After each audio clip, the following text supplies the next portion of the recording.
All right, everybody, welcome back to the Lions Pit podcast. I am your host, Nick Gomez. With me today is my good friend, William Costello. How are you, sir? Very well, thanks. Looking forward to our chat. Yeah, we have good chats often. We're friends from the gym, and I always find it very interesting because you're such an easy guy to get along with that that's not usually the case with a lot of intellectual people. Like sometimes people are like almost too smart for their own good that you can't have like a genuine like human interaction with. And then I get to talking to you. And then I see more of your background. I'm like, oh, wow, you're actually really smart. So, well, those interesting conversations we have in the gym is really just me trying to buy some time and get a little breather in between exercises when you're pushing me really hard in the training. Yeah. But maybe my kind of more down-to-earth approach to intellectual life and academia and research and all that comes because I'm actually late to that party. I actually lived a pretty normal civilian life for many years and then went back to university at 27 years old. So kind of a late bloomer. So Okay. Maybe that's helped me not be ivory towered. Yeah, that's a good way to put it. What made you want to like go back? Sorry, go ahead. Yeah, no, really, I was working in England at the time as a careers advisor in schools, going in, giving guidance counseling. And my work required a lot of driving to and from places in England. And I was listening to a lot of podcasts and audiobooks. And I kept gravitating back towards evolutionary psychology books. They were the ones that really kind of illuminated my mind and grabbed my attention. And I just fell in love with the field. So eventually, right before COVID struck, I just took the decision to bite the bullet and go back and do my master's, and really never looked back since then. I'm now here in Austin doing my PhD at UT, working with David Buss, who's my intellectual hero, kind of the founder of the entire field of evolutionary psychology, along with some other colleagues in the early 90s. So to get to work with him, to kind of fall in love with the field about 10 years ago, and now fast forward to here in Austin working with him, it's a living dream. So really, really pleased. That's I awesome. didn't even know that UT was a good school when I got accepted for the PhD. I was just chasing my supervisor. I would have gone anywhere to work with him. So Yeah, Austin, Texas in 2026 is a sweet deal bonus. Yeah, well. absolutely. I was going to say, is he what brought you out here? Oh yeah, 100%. I would have followed him anywhere. Yeah. That's awesome. So you obviously knew about him well before you actually like came down this path of like moving out here to the States and going to UT. Yeah, so it was his research. I mean, him and a couple of other colleagues in the late 80s, early 90s actually founded the entire field of evolutionary psychology. It didn't exist before they kind of put the pieces together. So when I was learning about the research for the first time, his name was seminal in the field. So yeah, he really was a big draw for me.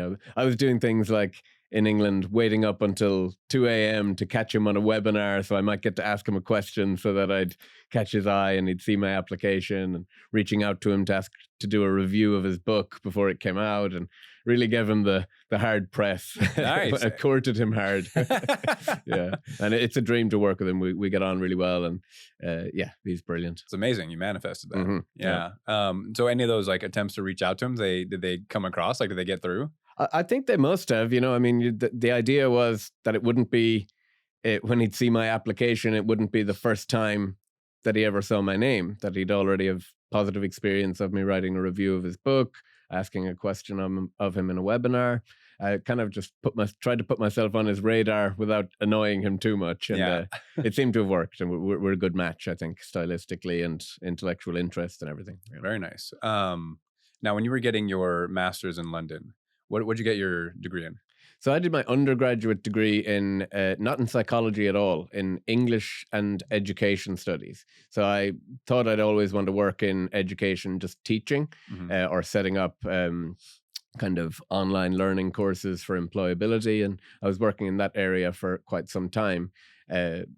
So I kind of regret not doing something undergrad in psychology, because I missed a bit of those fundamental kind of building blocks that I've had to kind of fill in time. But my master's was in psychology, culture, and evolution. So the way we look at the mind is that the two primary forces in shaping what our psychology looks like is evolution and culture. So the combination of those two is really good. And it's kind of helps have a very holistic view of the whole mind, because people sometimes think of evolutionary psychology or think of evolution, that a behavior or a psychological mechanism is either caused by evolution or it's caused by culture, but they actually are totally complementary Hmm. mechanisms. So culture is produced by the biological brain that we Yeah. evolved with. So it's not, sometimes we say in our field that genes hold culture on a leash, that you can create Hmm. lots of flexibility in culture, but you can't, it's not completely flexible that you could build any sort of culture that you want that's totally dissociated from the tendencies that humans evolved with. That wouldn't be a very flourishing culture, because it goes against what our nature, so to speak, that we've been selected for over our ancestral history. Interesting. Yeah.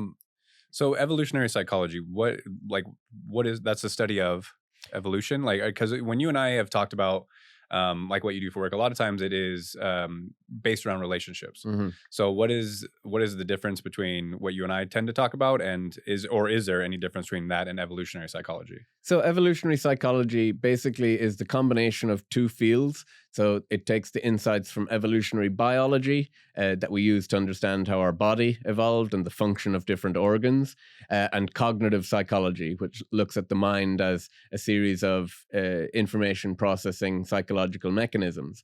Evolutionary psychology kind of thinks of our psychological mechanisms like organs of the mind, and Mm. thinks about what functions are they trying to solve, what problems are they trying to solve. So the heart, for example, its job, its function is to solve the problem of pumping blood around your body. The lungs is to help you breathe. All this, you can understand their nature by understanding what they're trying to do, their function. So evolutionary psychology looks at the mind by considering what problems were recurrent in our ancestral history, because 99.9% of our ancestral history looked very, very different to our current world. It looked Yeah. like small scale hunter gatherer living, and those selection pressures. What problems in our ancestral history did our ancestors need to overcome and therefore evolve solutions to? And that can help you understand the mind, because we've inherited the psychological mechanisms of our ancestors who solved those problems. It's actually quite poetic, but every human being alive today is the result of an unbroken chain of ancestors who solved all those problems for long enough to reproduce and pass their genes on. And if you think that just one mistake or one gap in the chain all that way back, and you wouldn't be here, you're literally just the product of a massive chain of evolutionary history. Yeah. So if you think about what our ancestral history and the selection pressures that our ancestors faced, and you think about what sort of solutions would the mind have had to evolve to overcome those, you can understand a lot about the mind that we've inherited and operate with here in the modern world. Yeah. It is crazy to think about that. Like one blip in the radar Yeah. and you don't exist. It kind of goes to really emphasize like the miracle it is that we are here. Yeah. That like you're here, I'm here, we met, like whatever the case may be. Like when you look at what it takes, not only to just create a human life, but also like you said, everything that came generations before that. Um, why not live a wild life? Yeah. It's a miracle that you're here. Like fuck, live it up. Yeah, absolutely. And I don't think it takes any of the beauty or profundity away from kind of our modern existence. I think it actually adds to it. Mm-hmm. And we're incredibly fortunate to live in a time where it's only about 150 years since Charles Darwin kind of elucidated the whole theory of evolution. And we're one of the earliest generations to actually understand how we got here. Yeah. Like there's all these questions have kind of stimulated philosophers for centuries, thinking about who are we, why are we here, how did we get here? Well, evolution kind of gives you an answer of definitely how we got here, and to some extent it gives you an answer of what are we doing here, Mhm. what are we trying. Well, we're executing the adaptations that we've inherited from our ancestors. We're trying to solve those problems and ultimately survive and reproduce, to kind of it's not like we have this goal front and center in our mind. We need to survive and reproduce, but we play out these psychological tendencies that over ancestral history helped our ancestors to do so. So we didn't inherit, our ancestors who were attracted to infertile older women, for example, didn't pass on their genes compared to those that were attracted to highly fertile women. Yeah. Right. So that means it passes on. Right. Or else it wouldn't have, right? If they were, infertile women. It's almost like, we're here because we're a series of decisions, choices, everything that was made, and like you said, the evolution of it, like, yeah, it makes sense that we weren't attracted to the elderly unfertile women. Again, we always get into like some really cool conversations at work, because I'm very much wear my heart on my sleeve kind of guy, and like I like to romanticize everything. Recently I was having a conversation with Jen, our phenomenal PT. She's from Kentucky. Okay. And I saw a post online about like some pyramids that were found in Kentucky. It ended up being totally debunked. But she like sent me the article where it was debunked, and I'm like, damn, I always hope those kind of things are true. Yes. Like I like to believe in the magic, you know what I mean? Yes. So again, it's very intriguing and enlightening when we do have like these kind of conversations, because I've talked about like some of my like dating past and stuff with you, and you kind of like break down like possible reasons for it. I'm like, fascinating. Yeah. It's also fascinating to me. Yeah. And what I say about the profundity of understanding evolution, how we got here, you could still reconcile that with religious beliefs. I know that religion is quite important to you. It may be the case that a god put in motion evolution. I don't know one way or the other whether he did or not. I personally don't think there's good evidence to suggest that he did, but that would certainly be the process through which design came to be. Yeah. Does that make sense? If there is an intelligent designer, it has to have appeared that they put this thing in motion, because we can see the history of evolution, and actually you can see it in real time in how you selectively breed for pets, for example, with different traits. You can speed up evolution there. Obviously, we can't do experiments on humans of speeding up their lifespan in the lab, but you can with insects and things like that, and you can select for different traits. And the pets are a really good example. Relatively quickly in our evolutionary history, we've put our thumb on the scale to kind of dictate that wolves evolved into dogs. And if you look at some pet dogs, they're very divorced from what a wolf seems like. Yeah. Yet they are the same pretty recent evolutionary history. Yeah. So it shows you, if you decided to select specifically for certain traits, you could. I was listening to an episode of Rogan. I forget who he had on, but he was talking about all dogs essentially can be linked back to like two different bloodlines. One being like a shepherd type dog, like a wolf, and one being like a bully type dog. So like pit bulls tend to have like less nerve receptors on the end of their nose, because they just like to stick their nose in things. Whereas in shepherd type dogs are like bred to be lighter, faster, like shepherds, right? Yeah. They're tending to a flock or whatever the case may be. But yeah, apparently all dogs can be traced back to like two separate lineages. Yeah. I'm like, Another interesting thing is that you can tell the more a dog has been selected for domesticity, so to be like docile, the ears get very floppy. So it no longer needs to be a predator and hunt and have ears that prick up and hear all around its surroundings. It's a pet. Yeah. It's fed, so it doesn't need them, and its ears flop, which is kind of pretty cool. Yeah. My dog, I've ever showed you a picture of my dog? No. He's a Staffordshire Terrier, Pit Bull Terrier mix, so he looks very much like a pit bull. But his ears, like surgery free, because you can get surgery, what's called posting, which a lot of what are the dogs? Pinchers or Dobermans. A lot of like Doberman owners will do that. But my dog, his ears stand straight up, and they're like stiff cartilage. Yeah. And so I've never heard that before. So I'm like, oh, interesting. He lived on the streets for a while. That's it. He's got that. He's got that dog in him. Yeah. We do have a great list of questions here that I want to get into with you, because this is kind of like I said, a Valentine's Day pre-episode, if you will. What made you want to get into this though? Like what, again, evolutionary psychology, but it seems like you almost are looking at like the awards you've won and like some of the journals you've been published in, like the Journal of Sex Research and Archives of Sexual Behavior.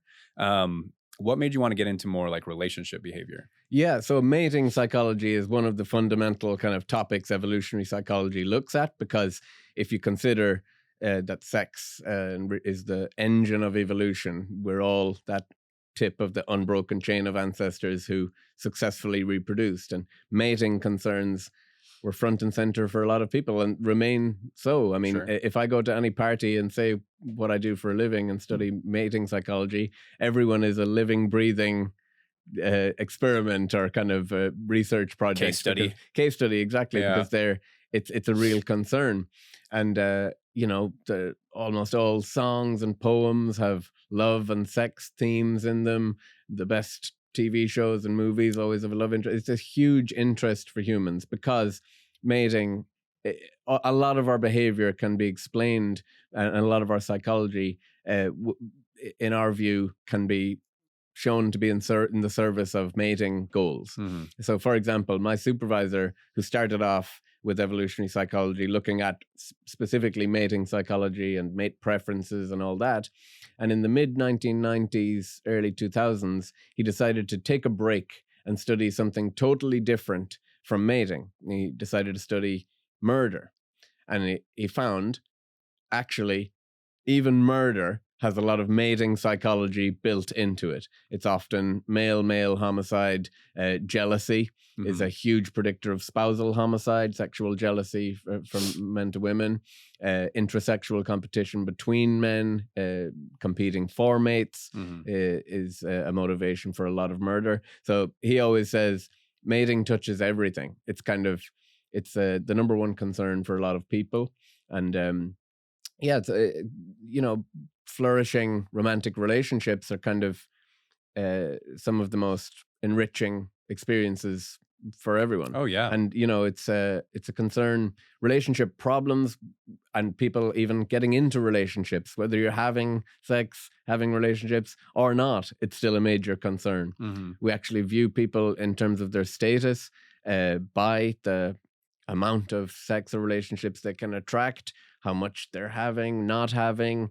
The term incel, for example, is an insult specifically at men who are seen to be unable to attract, whereas it's not at women, where it's there's no such thing as a female incel in terms of the insult. It doesn't quite carry the same weight. So mating concerns are the only game in town as far as we're concerned. It's the most interesting area to us.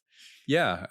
When you touch on some of the points that you just did, it kind of makes sense. Like whenever you watch a movie about even politicians, I'm talking about, well, if you're married, it looks better, like that kind of stuff. You're like, oh, that's true. Like, when was the last time we had, have we ever had like a single president? You know what I mean? Like, it's very interesting to see. And if there was a single candidate, like how they do in the polls, like that kind of stuff is like, no, you appear to be like a good family man. And, also the fact that you do have a spouse means that you have something of value, like you bring something to the table. Yes, because the traits that people select a mate on are also the traits that are kind of often pro-social and valuable to the group as a whole, and to make you a good ally. So, and also the kind of suspicion that you might hold someone who's single, you might say, well, why hasn't someone picked them yet? And especially the longer you go on, or what do they want to remain single for? Are they a threat to other people's relationships? And you can tend to view them with a little bit of suspicion. So humans outsource their judgment of people to the wisdom of crowds to some extent as well. You don't just come in with a blank slate and say, I don't care what everybody else thinks about that person. I'm going to make my judgment just based on nothing. That would be purely kind of individual style, but we don't. You do pay attention to what other people think about people, and for example, that is a good example with the politicians, that they often, you're judged by the status of your partner and whether you can get one at all. So in the case of incels, for example, they're seen as low status because they're unable to attract partners at all. That's really interesting. Do you find in a lot of your research that the average age of married couples is getting older and older? Yeah, that's a huge evolutionary novel feature of the modern mating market.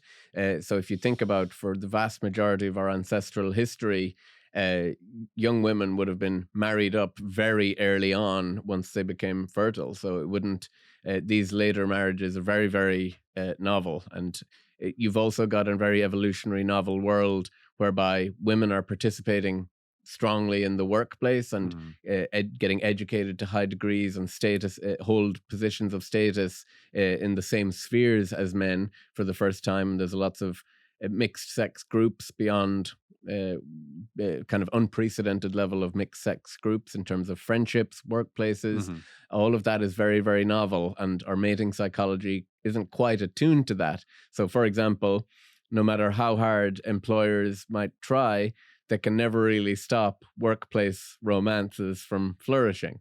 Yeah. They often happen, whether you instantiate a rule to try and discourage that or not. It happens. Um, Opposite sex friendships, for example, as well, might think that they're totally platonic, but actually there's often mating motivations at hand. Yeah. So, for example, women in particular might be a bit alarmed to learn that it's highly likely to be the case that their male friends, I'm not saying that are only interested in mating with them, but that they're maybe interested in mating with them, and Yeah. that they would be able to carry on the friendship thereafter, whereas women kind of categorize people as potential mates or friends. Sometimes they keep a friend as like a backup mate, but typically they're not as interested in mating with their male friends as men are with female friends. That makes sense. Yeah, as a guy, you never want to get friend zoned. Yeah, exactly. Yeah, It's not quite the same problem if you're friend zoned as a woman, right? Right. Because I've had this conversation with previous relationships or whatever about the possibility of having like opposite sex friends, and I'm like, no, that's as a guy, like, no, that's not a thing. Yeah. And the most recent female I had the conversation with, very like sweet and like liked to believe in the best in everyone. And I'm like, that's great, but I guarantee you, if you were to ask him, like, if you were to put it on the table, he would accept the offer. Yes. So yeah, I've always kind of been in that realm of like, no, like male female friendships, like there's always an underlying motive, unless the male tends to be homosexual. Then it's like, because females love having gay friends. Yes. They're like, oh, my gay friends are the best. Like, I'm like, oh, well, yeah, you're happy enough with that, but a rival friend, yeah, not so much. Yeah, and it is just an evolutionary novel feature of the modern world. That wasn't, for most of our ancestral history, young men and young women occupied very different social spheres. Mhm. The young men would have been hunting and engaging in kind of warfare together as a intrasexual group, and women would have been gathering and around the home together. So outside of mating, there wasn't an awful lot of intermingling. So your psychology there to be kind of worried about the opposite sex friendships, it's picking up on something. Our ancestors who weren't worried about such behaviors got outcompeted, right? Yeah. They risked missing out on a cue that they were about to be the victim of mate poaching or infidelity, or their partner to leave them. So it's complicated. It's a difficult one. And if you didn't have an evolutionary psychological view of the mind, you would immediately just problematize attitudes like yours, that you have the suspicion about opposite sex friendships, and you could easily say, oh, that's just totally insecure and based on nothing. But it's not based on nothing. Yeah. There is a genuine threat potentially there. So that kind of explains, but doesn't justify your behavior. Sure. But Right. Yeah. But there's a lot coming out now about like intuition. Yeah. And like I think Brigham Bueller from Ways to Well. Have you heard of him? And I haven't, no. I think he had recently reposted something. He's been on Rogan several times. I don't know if he's been on Chris's podcast, but he posted something about how intuition is actually like your like almost like your vision into the future. Like you should listen to it more than you don't. And there was a study that kind of went along with it that was like kind of saying like it is like a time travel thing. Like your intuition is usually right because it knows the situation that's coming. So I'll give an example. Jealousy is a really good example, actually. So for decades in psychology, the emotion of jealousy was totally pathologized, and you'd have people going to therapy, and couples would sit there and they'd say, he's pathologically jealous, or she's pathologically jealous, and it's just a malfunction of the mind. And even some scholars tried to blame it on capitalism, and jealousy doesn't exist where there's no capitalism, which is absurd. Yeah. Absurd. It exists everywhere because it serves that function. Feeling jealousy motivates mate guarding behavior and prevents you getting ancestrally cuckolded by inadvertently raising someone else's offspring. And it's interesting when you have that view of jealousy, the functional view of what problems is it solving, that leads to some predictions about sex differences in how men and women will experience jealousy differently. And it turns out that men and women are both similarly jealous in terms of levels of jealousy, but they just are more upset by specific components more than each other. So men are way more concerned about sexual infidelity than emotional infidelity, whereas women are much more concerned about emotional infidelity. And a crude kind of way to explain this is when men are cheated on, they often ask, "Did you fuck him?" Whereas when women are cheated on, they often ask, "Do you love her?" Because the strong selection pressure, the different threat to men's fitness over ancestral history was a threat to their paternal certainty. So every woman alive who's had a child knows that the child coming out of their body is theirs. Yes. Right? It can't be anyone else's. Yeah. It's theirs at the very minimum. Except for Mary. Whereas men... Well, no, it was still her child. But she knows it's hers. Yeah, you're right. I see what you're saying. Yeah, and Jesus's, but definitely not someone else's. It's not another woman's. Right. Whereas men, no man until very relatively recently could be certain that they were the father, unless they had engaged in kind of pretty extreme mate guarding and making sure that their wife wasn't hanging around with loads of other men in the build-up to her falling pregnant. So men then are far more worried and upset by sexual infidelity, and they're really zeroing on that component. Whereas for women, sexual infidelity was, of course, a problem, but emotional infidelity and being left for someone else was far more strong of a selection pressure for them, because they're a male mate having sex one-off, one-night stand with someone else, but not leaving, is not as strong of a threat as him saying, "I actually love this other woman now. I'm going to be and invest in her and her offspring rather than you and yours. You're now alone." Yeah. That's the bigger threat.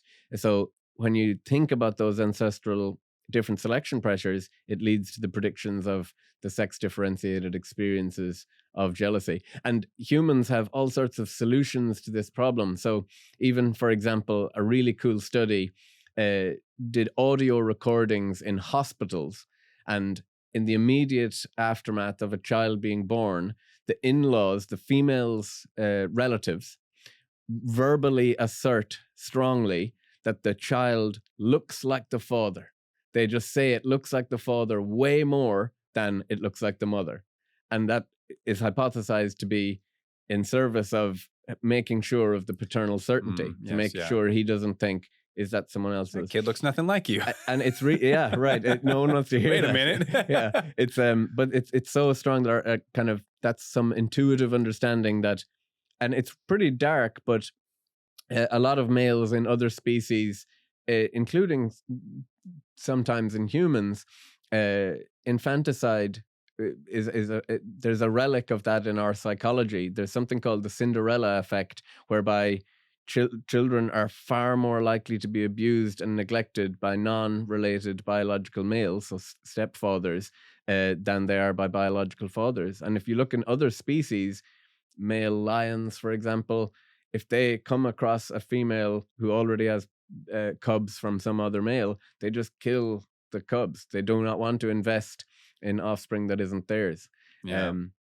But the fact that human males and human females invest in the offspring is actually a pretty kind of interesting story in and of itself, and actually speaks to a lot about love, actually, and why we love and pair bond in the first place. So maybe you want to hear about that one. Yeah, man.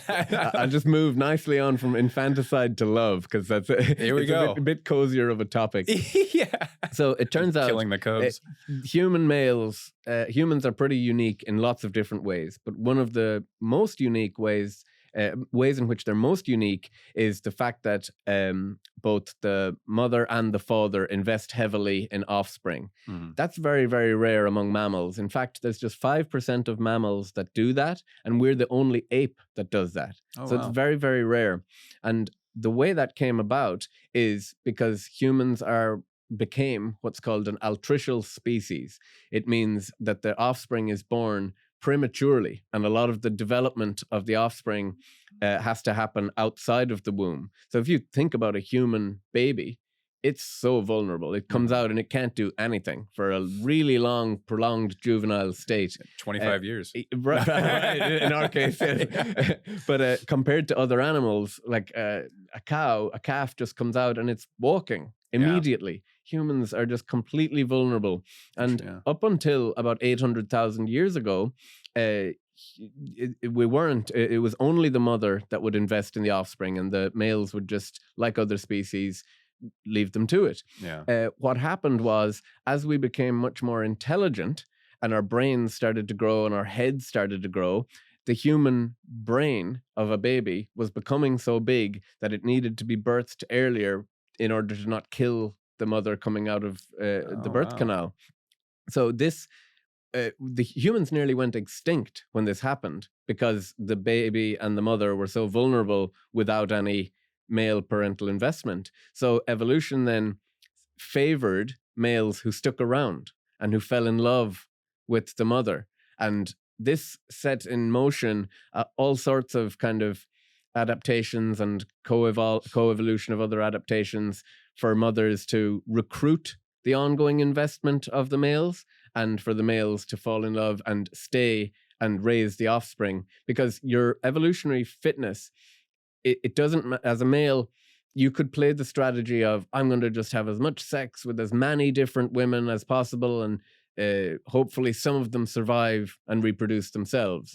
But if you're leaving the mother and the very vulnerable offspring, that rarely happens unless you stick around and defend them from the hostile forces of nature. So evolution selected for men who were more investing fathers, which is pretty interesting. And love is kind of, that's how we became this pair-bonded species. Yeah. Yeah. That's crazy. I mean, it's very interesting. And the way you're laying it out, like, it all makes sense. I'm like, oh yeah, it makes sense that, the father that stuck around to raise the kid would, like, evolutionary wise, would have more success, right? And one of the ways in which women, so once this happened, and it's not quite certain what order things like this happened in, but once that happens, once humans become a biparental investing species, that means that males are a prize to be won and to be competed for. Whereas before, it was just females would choose the sire that they wanted, the male that they wanted, and get his genes, and that's it. Whereas when you need them to be an ongoing investment, that means that you have to compete to get the best ones too. So it wasn't just males competing to be chosen by females. Like in other species, just take, for example, the bowerbird. The males just compete so aggressively for the female choice, and birds of all sorts of species have these bright plumage and colors to compete aggressively, while the female is very drab and not very colorful. So the bowerbird, the male bowerbird, for example, competes by building a bower, a tower of a nest for the female, and they really like the color blue, and they have to get blue objects from the environment and put it in and stack it up, these really impressive bower nests. And the female will literally just peck at it and inspect it and try and knock it down. And if she's able to knock it down, she flies away, rejects him, and he's dejected and wounded ego. But in humans, both sexes compete for each other. It's not just males out there competing to be selected by women. Women have to compete to be selected by men too. And an interesting way in which they might have done that is that they evolved relatively concealed ovulation. Because if men know when a female is ovulating, they know that that's the time they should be sexually interested in them. So chimpanzees, for example, when the female goes into ovulation, there's very visible bright red swellings on their genitals, and there's a frenzy during that window. And the males typically leave them alone outside of that window. Whereas humans have ongoing investment throughout the whole cycle. So it's kind of, the idea is to recruit this ongoing investment, fall in love, stick together, and cooperate to raise offspring, rather than just be kind of side by side. Yeah, and just attract them during your breeding Yes, cycle. exactly. Interesting. It's so wild, man. I love hearing all this. I could just like I again like I'm loving that we're gonna get into some of these questions. I hope that sounds as romantic as it feels to me. Maybe it doesn't. Yeah. Maybe people don't think that sounds romantic. Yeah, but like I do. red ass baboons. No, man. I think it's awesome. Because again, I've always been very curious as to like why people do the things they do. Mhm. Now, did I want to go to school for any of that sort of stuff? Like, no, but I like people watching. I like observing. I like trying to understand why people select the partners that they do. And there are, even without like having the education of it, you talk about the competition of like a rival male and when we're going back to the opposite sex friendships. Like in high school, I had a girlfriend that after her and I broke up, she started dating one of my friends that was always around. And it was one of those things where like it was that kind of like competition was there, and that was like the first time I had been like kind of exposed to it, and I was like, oh, that's a real thing. Like, okay, like now I know. The night is dark and full of mate poachers. There's a lot of, and actually the opposite sex friendships, the statistics are quite revealing. Upwards of about 60% of relationships report to have started as somewhat friends first. So it's a pretty, there's a funnel from friendship to mating, and it actually might be a good pathway to forming relationships, and it might actually explain why fewer people are able to form relationships now, is because they're having fewer in real life friendships at all, let alone opposite sex ones. Yeah. So in a friendship, you get to display the qualities that make a good mate, and observe them in your friend as well. And particularly for women, often their attraction is more of a slow burn. They need a whole lot more information about a potential mate than men need. Men are kind of pretty quick assessment because one of their primary criteria is physical attractiveness, whereas women need a whole lot more information about who they're going to invest in, or who they're going to choose. They need a little more depth. So a friendship maybe allows them a kind of an audition for them to see whether this person has those qualities. And now relationships that start off as friendships, do they have a higher success rate? I'm not quite sure, but I imagine yes. I would imagine yes. Yeah, because that like foundation of, oh, this is already someone I like to spend time with. Exactly. Yeah. And like we previously discussed, like there's probably is some sort of attraction there, underlying or not. Yes. That like, okay, I enjoy spending time with this person. I know I'm attracted to this person. Like, okay, now let's start a relationship. Yes. Yeah. Cool. Let's get into some of these questions. What is evolutionary psychology? I already got into that one. So this one was one that stood out to me. Is beauty in the eye of the beholder? Okay, so long story short, we would say no. There is such a thing. There is consensus around who is beautiful in both men and women, but more so in women. There's more of a consensus about which women are beautiful. And this is confirmed in lots of studies. And, sometimes you hear people say that, oh, it's just all culturally assigned what traits are considered beautiful and Western beauty standards. But even in the studies, they've got people from different islands, different cultures, from America, and asked them, out of all these 100 women, which are the most beautiful and which are the least. And there's a large degree of agreement. And that means that it's not really possible that was just taught to them by Western beauty standards. Why would they agree so much if it's all from Western beauty standards? So I think we would say that beauty is in the adaptations of the beholder. So you have adaptations to perceive the cues of what beauty is telling you. So take, for example, female beauty is all the markers of female beauty are tied to reproductive value, so youth, fertility, or health, because our ancestors who were attracted to women who had cues of the opposite didn't become our ancestors. They didn't reproduce as well as those who were attracted to markers of reproductive value, youth, fertility, and health. So on a very crude basis, you can say not many people are attracted to someone who looks visibly riddled with parasites, who's post-fertility, who's like an old woman, for example. They're just universally not considered as attractive as peak reproductive value women. So with women, the story, the adaptation kind of a way to understand beauty markers is more straightforward. For men, it's a little bit different because male fertility is ongoing much throughout their lifespan. It does decline somewhat, but nowhere near as much as female fertility does. So female fertility is written onto the body in the beauty cues in a way that male fertility isn't.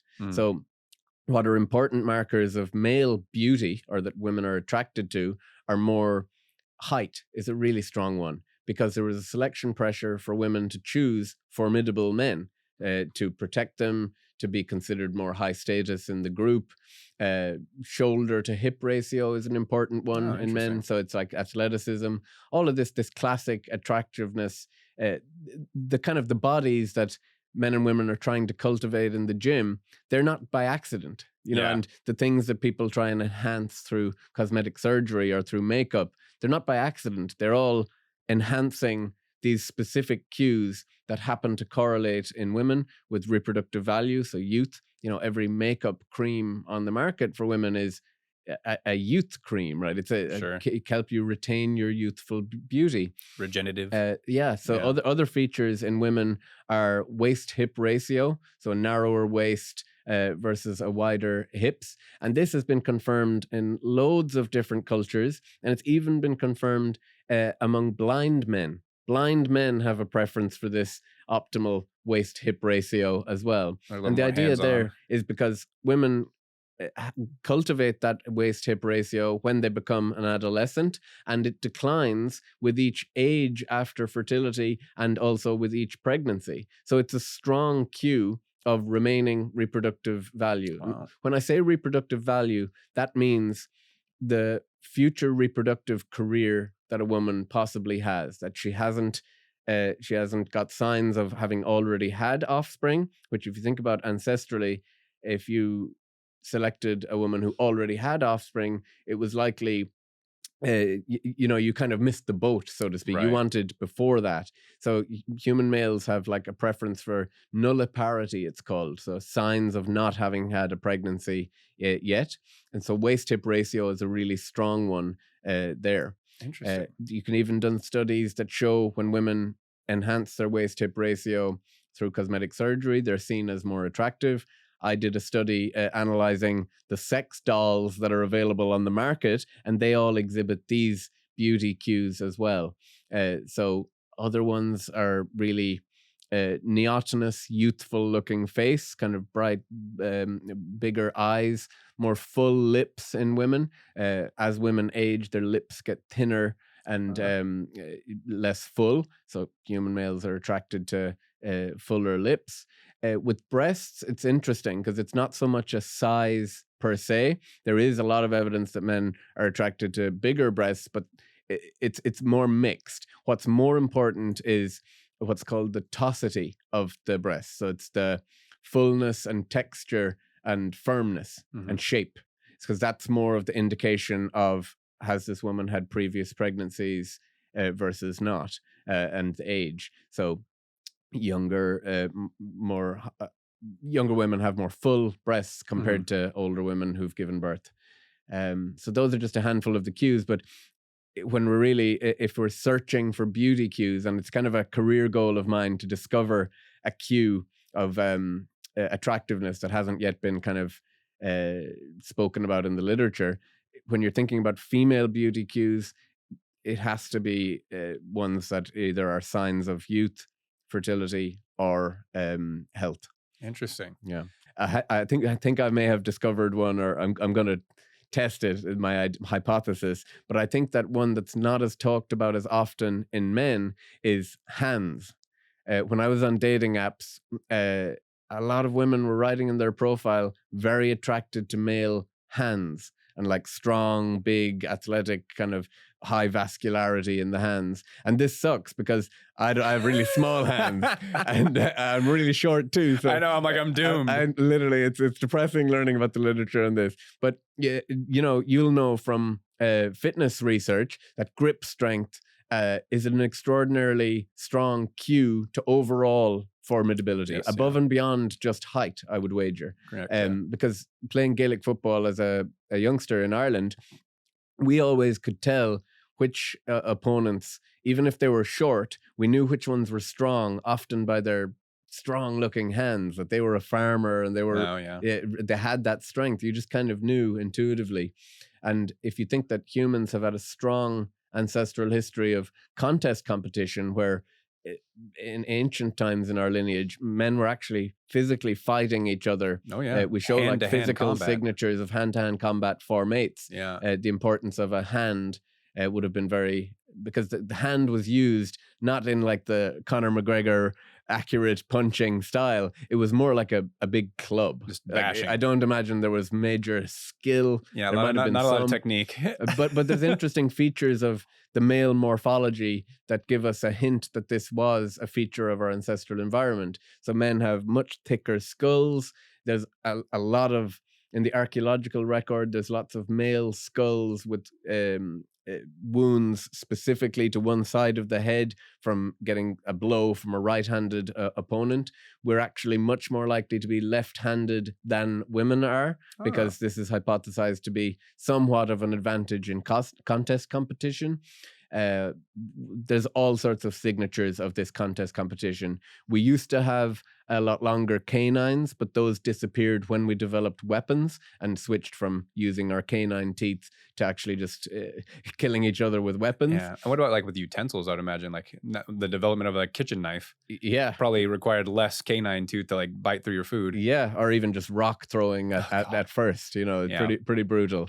But yeah, so another hypothesis is that the hand could be considered quite sexy if it's like a strong, athletic looking hand. I think you're onto something. Yeah, I think I might be. I Yeah. always thought I'd discover a female beauty cue, but turns out my intuition led me to the male one. Another one is that it's, you might know this from fighting background, that there's something called the ape index.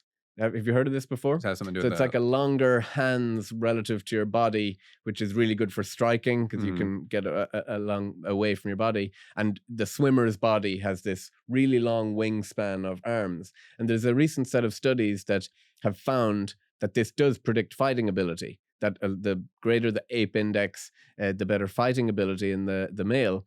And by that logic, there should be a selection. Their selection should have favored a preference for that in women. Because if that was so important for men to survive, then it was important for women to select such men. Okay. So they will evolve a preference for that as well. Another one, a really cool kind of example of how a cue of beauty is found in the evolutionary psychology literature, is a preference for a specific type of lumbar curvature in a woman's lower back.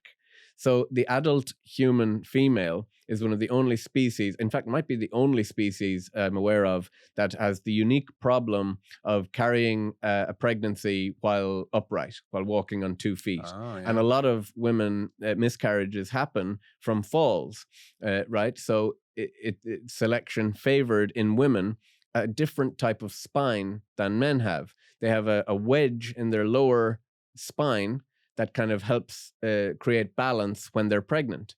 And that means, so there was a selection pressure on some women who could carry a pregnancy more efficiently than others. So that then leads to the hypothesis that men should have a preference for a specific type of lower back. So the researcher, David Lewis is his name, he was a former member of our lab, really, really clever study. He used this logic. He said, there's the selection pressure.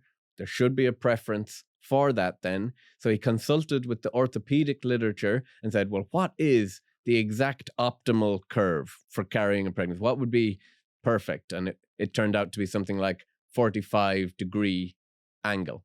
And he measured men's preferences on a load of different visual stimuli of different curvatures and found out that exactly the preference landed on the exact optimal 45 degrees. Oh, wow. So it's like, fascinating. so you could have created the hypothesis in a different way. So he didn't know that the preference would exist.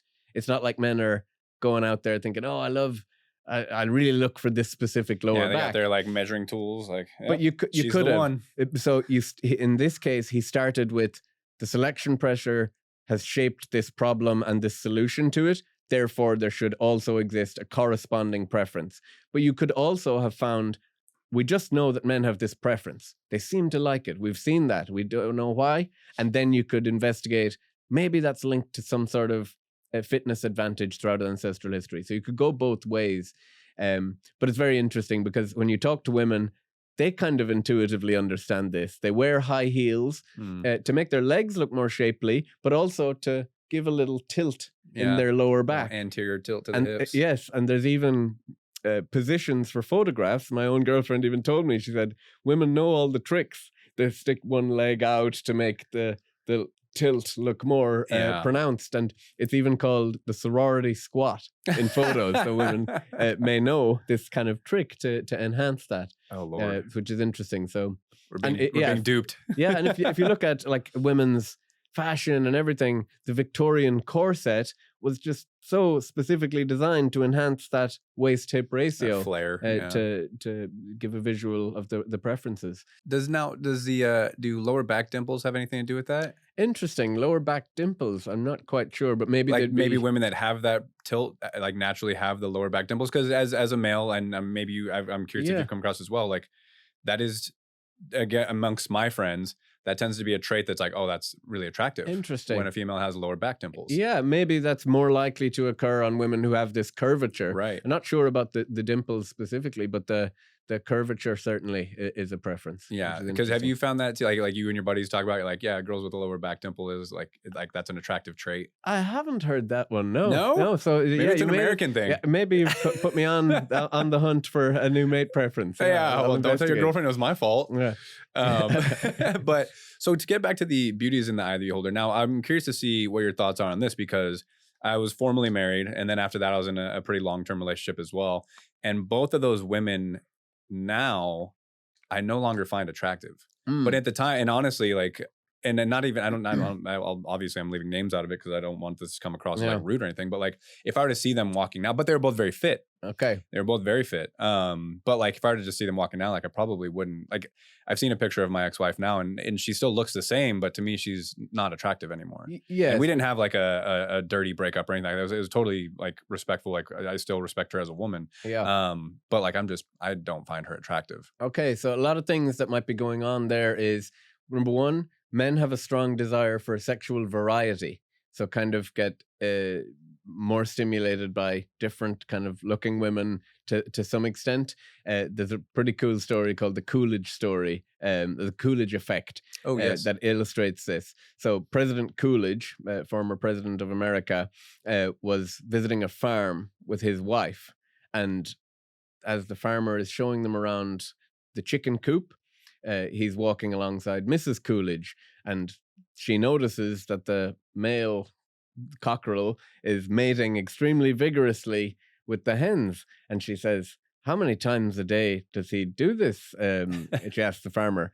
And the farmer says, oh, many times, maybe 8 or 9 times a day. And she says, can you tell that to President Coolidge? And President Coolidge, the farmer says, okay, I'll tell him, Mr. President, your wife said to draw your attention to this. And President Coolidge says, is it always with the same hen? And the farmer said, no, different hen every time. So it kind of shows that men have this desire for sexual variety, so more than just one. So maybe that's something. So also you become kind of not necessarily bored with the same partner, but after a while you become desensitized, and kind of that might be at play. But I'm sure you'd agree that the same woman would probably be considered attractive by others. It's not like you suddenly said, she's no longer attractive. I don't know how I ever found her attractive. Right. It's just that the valence of your attraction to her faded over time. I mean, to be honest with you, a lot of like, even, I mean, this just being my friends, might be my friends being my friends. But like, I wouldn't say that they were like stunning women. But at the time I saw a lot of value in who they were as a breeding partner. Yes. And in the moments, like when I was in those relationships with them, like I thought they were beautiful. But leaving now, I would objectively say they're kind of mid. Yeah. And that's true. You can cultivate attraction when you're together at first as well. But there still exists a large degree of consensus among men who is attractive and who is less attractive. Yeah, they're not unattractive. Yes. They're not, twos. Because if it was all completely idiosyncratic and we all had just complete individual differences and it was exactly just completely up to yourself and every man thought something different, there'd be no such thing as supermodels. There'd be no consensus about it. There is to some degree taste, and some men claim to have a type. I'm personally a little bit suspect of men who have really strong specific types. I think when men say that, they're trying to advertise their own mate value by saying, I'm so attractive, I can afford to be choosy enough to just have a specific type. Right? I don't know. Because when, if guys say, oh, I'm not interested in blonde women. And does that mean they wouldn't with Sydney Sweeney? Like, it's, right. I just don't buy it. Yeah. Yeah, I don't buy that either. Yeah. Now, we've had this conversation before about younger women and older men. Is that something that's always been like throughout history, like younger women have been attracted to older men and vice versa? Or is that something now, as we start to see, for lack of a better term, like lack of strong masculinity in younger males, is that something that's, like I said, is more current? Like women are kind of bypassing men their own age because of lack of stability, lack of masculinity, to where they're kind of finding these older, more established men? Or is that something that's always been? So the ancestral pattern has been women to report to prefer slightly older men, but it's not so much to do with the age per se. It's just that with age, in men comes status, comes more resources, comes all of that. So it's not, in terms of pure physical attraction, women are quite attracted to men similar enough to their own age. And as they age, they more or less find similarly aged men attractive. Don't typically find younger men attractive, but again, that's probably to do with the less mature, less high status than them. Less resources. They prefer someone to be similar status or higher status than themselves. Men, in terms of physical attractiveness, as they age, their preferences still for physical attractiveness still remain locked into that kind of peak reproductive value, high fertility women, because like what we talked about earlier, male fertility isn't written onto the body in the same way as female is.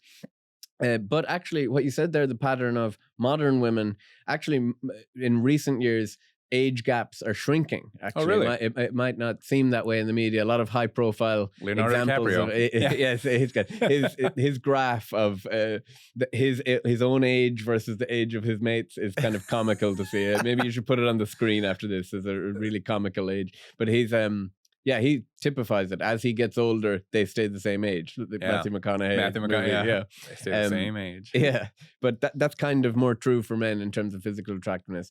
But men have other considerations about choosing a mate as well. It's not just who do I find the most beautiful. It's first, as you get older, you also have to think about who can you attract. And there's not many 20-year-old women who are interested in Bill Belichick type age men. There's some, and the older men who can do that are typically really high status, really rich kind of guys. And there's that sort of trade-off. But for the most part, women are physically attracted to kind of men their own age, slightly older, because usually because it's to do with the status and the resources that come with that age. But yeah. Because like, so that's something I've kind of noticed, and like we've talked about in the past as well. All right, body count.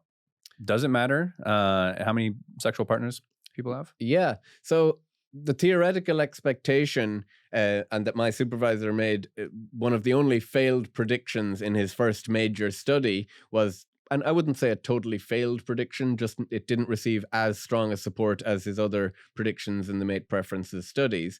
So he hypothesized that because men care so much about the paternal certainty, that men would have a preference for virginity, chastity, whereas women wouldn't. But he found mixed support for that. He didn't find any countries or societies where women cared more than men about chastity, but it didn't find universal support that men like virginity per se.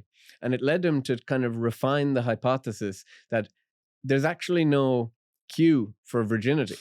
There's no visual marker. There's no way to assess it. So so there would be no way for men to have actually evolved a preference for it, because you would never know Right. how. Yeah. What would you be assessing? What You would be can the only physical attribute that would? exactly. Yeah. You can only assess the cues. So men assess fertility and reproductive value by waist-hip ratio, smoothness of skin, youthful looking face, firmness of breasts. All of these things are cues that correspond to fertility. They're not actually able to see fertility, but they just look at the cues.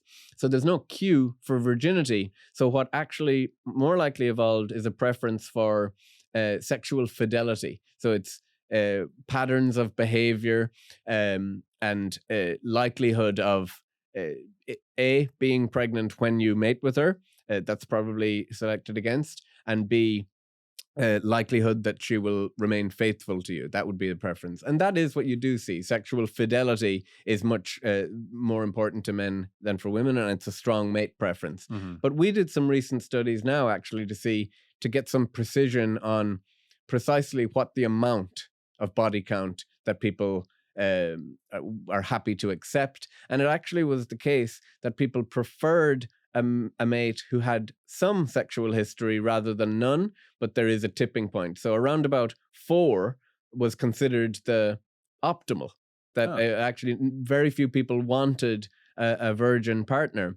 I think there's lots of things, but that kind of belies that it's not this strong preference for virginity per se, but an overly high body count. The willingness to date them went down the higher it got. So there was an effect, but there was no sex differences. Women were put off by men who had high body counts as well. So because if they select a mate who is very unrestricted in his sociosexuality and likes to have a lot of different sexual partners, it's very hard for that mate to turn that tendency off. It's a typically stable kind of trait. It's called sociosexuality, how open you are to casual sex and how much different amount of sexual partners you want. That very rarely just stops when you meet one partner. So it does, but it almost has to be reined in, and the tendency is still there. So women don't want to take the risk with, oh, he was this absolute horn dog all his life, but now he's with me, probably going to be okay. Yeah, solved it. They really need to take that into account, because there's a risk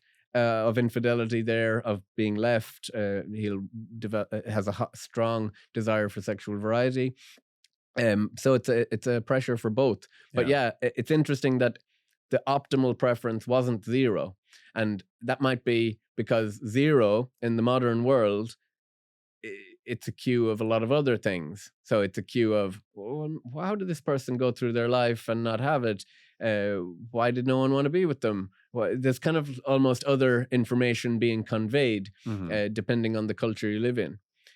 So it's an interesting one, a more nuanced set of findings about the preference for body count. Yeah, and also, but body count, I mean, previous behavior does predict future behavior. So it is useful information. It's not completely irrelevant. You do see a lot of women online complaining about men worrying about this, but our ancestors who didn't worry about this at all, we inherited their tendencies to worry about that. So there is a real preference there. Yeah, our ancestors that didn't worry about it didn't succeed. Bit the dust. Yeah. That's interesting that the optimal is 4.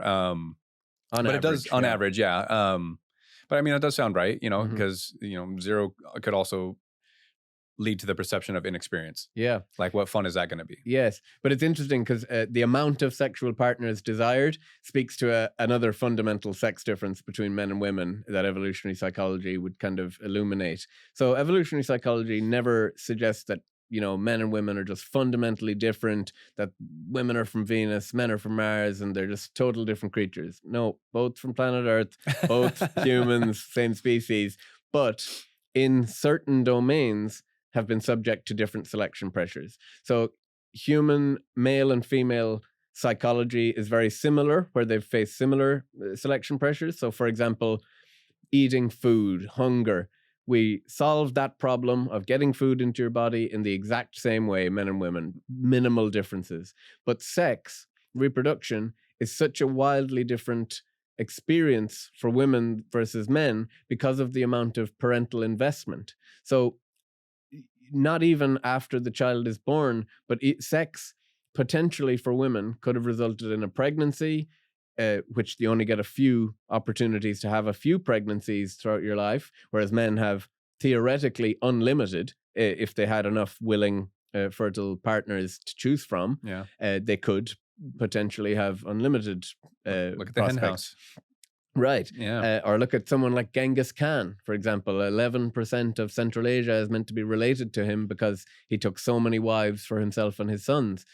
So men do, when they get really high status, they express this strong desire for sexual variety. And when you ask how many sexual partners you would want over the course of the next year, 5 years, 10 years, 6 months, whatever time metric you give, men's is just enormously high compared to women, because getting more sexual partners as a woman could not benefit your fitness in the same way as it could for men.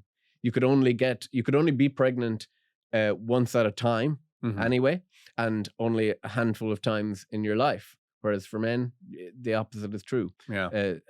Sperm is replenished daily by the billions, whereas women are born with a finite amount of their eggs and they need to be really choosy. So from this fundamental difference, biological difference between men and women, a different psychology evolves in response to those differences. It would go against everything we know about evolution if evolution didn't also select for the psychology to correspond to the biology. It would be like evolution selecting for humans to have the body, the anatomy, and everything to walk on two legs, but never be inclined to do so.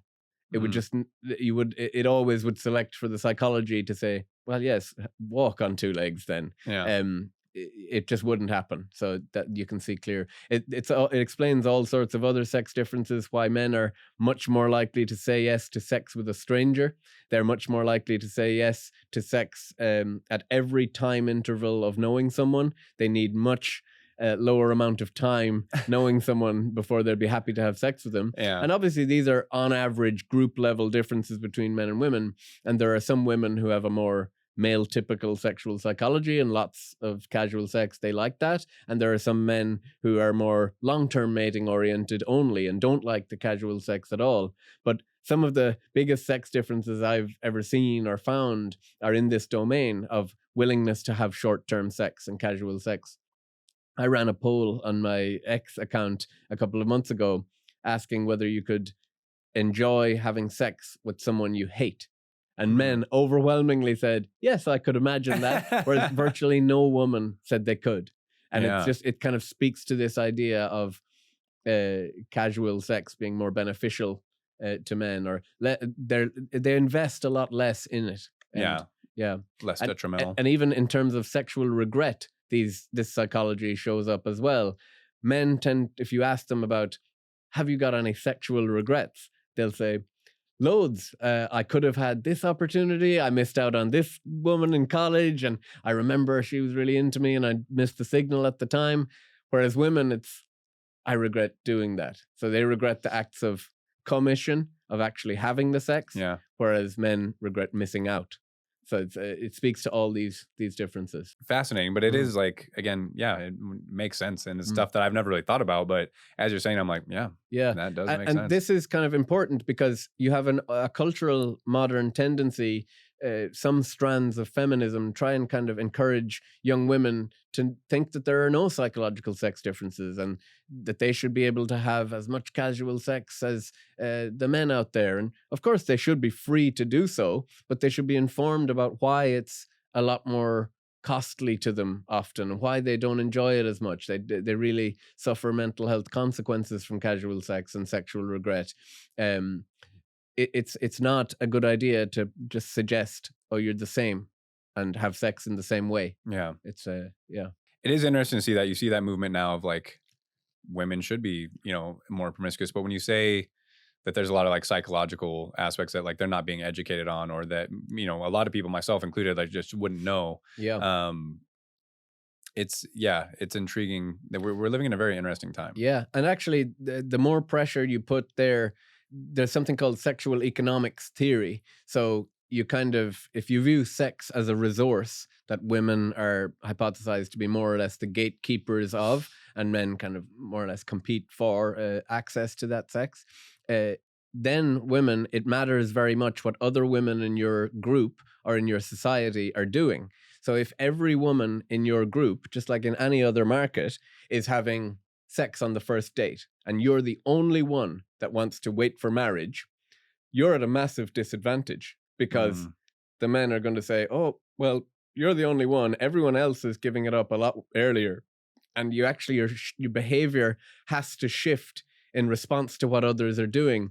I kind of suggest that women and men have to behave like the cartel in terms of the price they're willing to sell sex for, or the price they need to demand for sexual access. Whereas men, it's the opposite problem. And this is the reason why women, more than men, slut shame each other. That's actually a very strong female behavior. Oh, wow. Men don't slut shame half as much as women do. Women do it much more so, because it lowers other women's mate value. That's the domain in which to derogate. But men, the opposite happens. So men do what's called simp shaming. Have you ever seen men kind of embarrass each other about, oh, don't be a simp. Yeah. Don't be so bowing down to women, investing loads immediately, dinner, expensive dinners. Don't be a simp. Because if everyone is doing that, then you have to too. Yeah. So you need to negotiate what your own sex is doing in these negotiations, so to speak. Yeah. And not that sex is completely transactional like that, but sexual behavior does behave like a market to some degree. Yeah. Yeah. It's fascinating. Yeah, I haven't, simp shaming is a term I haven't heard, but I've seen it. Yeah. It's kind of like you heard the term simp. Yeah, I've heard the term simp. And a term that I recently found out there was an actual term was nagging. Yes. Yeah, because I'd seen guys do that, and mostly to no success. Recently, it was almost a year ago now. I was down in Mexico with a couple buddies, and one of the guys in our group was doing that, and it was so cringy. Yeah. And we sat at a table at breakfast, and it was a kind of a crowded restaurant, so we sat with a group that we didn't know, and it was a group of ladies. It was, I think there were 5 of us guys and 3 of these girls, and this guy was like nagging one of them, and like this taller, educated woman, she's like, "Are you nagging me?" I was like, "Wait a minute, what does that mean?" Yeah, busted. And so he like doubled down on it and like started just like going. I was like the whole rest of the trip, and now I can't stand that guy. Yeah. But just like watching it in person, I was like, "Oh, this is wild." Again, I didn't know it was a term. I'd seen it before in previous social interactions, and a guy doing it with a girl that like I was talking to, and I was like, "What is this?" Like, just be like, she was very attractive. She was into combat sports, and so in the world of combat sports, most people that are serious about it aren't working very successful jobs because they are committed to their martial art. And so this guy is like, "Oh, let me guess, OnlyFans, right? You're doing like kind of just putting her down like that." Yeah. And again, I didn't know the term at the time, and I was like, "What the?" I was like, "This is like not even bold. It's like sheepish in a way." Yeah. And then seeing it like so heavily laid on when I went to Mexico with our group of friends, I was like, okay. And then the girl calling him out. So again, what exactly is nagging? So it's kind of like you described, this playful kind of jibe of trying to take them down a peg or two to lower their self-esteem, make them get the impression that that they're kind of beneath you in the mate value hierarchy kind of thing. You're trying to point out something that they might be a little bit self-conscious about, but having plausible deniability that it's just a joke kind of thing. So it's a kind of a dark tactic but the goal, the function is to lower her self-esteem so that she thinks, oh, wow, this guy is not enamored by me. He's not in awe of me at all. He's able to take me down a peg or two, and then the idea is that you become the prize then, and she's chasing you because she sees herself as below your league. Yeah, you've broken her down so much. Yes, it's lowering self-esteem is the main function, which is, it's pretty dark because if you want, imagine the type of relationship you get into. If that persists, you constantly have this reinforcement of. And some men, they prefer that. They like to have a docile partner that they've broken down, and that works just fine for them, which is really dark and leads to a lot of pain and misery, I'm sure. And I'm sure a lot of domestic issues. Yeah, absolutely. Yeah, I can't imagine that's a a lot of successful relationships are built off of that. Mm-hmm. And I would also go as far to say is I would assume a lot of guys, maybe not, because you're right, there probably are guys that do prefer that docile partner. But I would think that a lot of that tactic is used for the instant gratification Yes. of tonight. Yes, that true, but it also manifests in relationships whereby often if the woman is in a higher status career than the guy, or if they started off with him being higher status and then it shifts. Mm-hmm. So if, for example, he's getting all the cues that she's spending most of her time at work with these other high-powered lawyers who are really high-value guys, and she's away from him and he doesn't know what she's doing, he's getting all the cues. Oh, I need to lower her self-esteem, make her think that so that's actually, that pattern of status mismatch relationships is a predictor of domestic abuse, because domestic abuse is actually the ultimate manifestation of that strategy. Yeah. It's lowering their self-esteem. Who would have you except me type thing. Yeah, because it's a the last beaten thing dog. he wants is, oh, she knows that when she's around all these other more higher status guys than me, last thing I want is her to realize she could get with one of them instead of me. So it's coming from a place, but it manifests in a real dark way. Make them too scared to Yeah. leave. Yeah. Like I said, kind of like a beaten dog. And they isolate them from their friends and family so that they don't feel like, they make them feel like they've invested so much in the relationship that they couldn't leave. Yeah. That's the strategy. It's Sad. Really, yeah, it's bleak. The psychology of that is actually pretty dark. So negging in terms of a pickup artist tactic, and that like to actually attract someone in the first place, that's came from like the pickup artist world where they taught them how to do that. It's from like a book or something, right? Yes, Neil Strauss, The Game. A very interesting book, actually. He kind of coached himself how to be able to attract women and overcome his anxiety about it. He was a real nerdy guy, journalist working for Rolling Stone at the time, and then had this playboy pickup artist lifestyle, but eventually kind of grew out of it and realized it wasn't very fulfilling.